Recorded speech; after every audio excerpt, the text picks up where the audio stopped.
If you want to turn your game from this into this, I will show you how to add RTX graphic to your Roblox game. It's extremely simple, so be sure to watch. Go into your game in Roblox Studio, and in the link in the description, you're gonna see a model that I made. It's a script.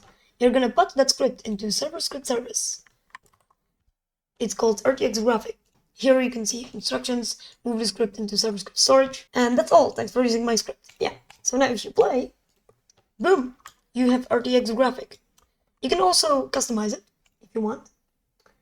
You can remove this readme if you want.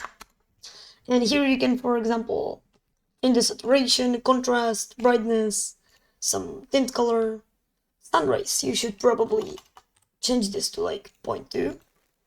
But yeah, it's very customizable, very simple. You don't need to know any of the scripting in Roblox. And you can lower the blur if you want, if you have more precise. You can also change the sky. That's all up to you in the script. So thank you for watching. Be sure to use the script in the description. And I'm gonna see you in the next one. Bye!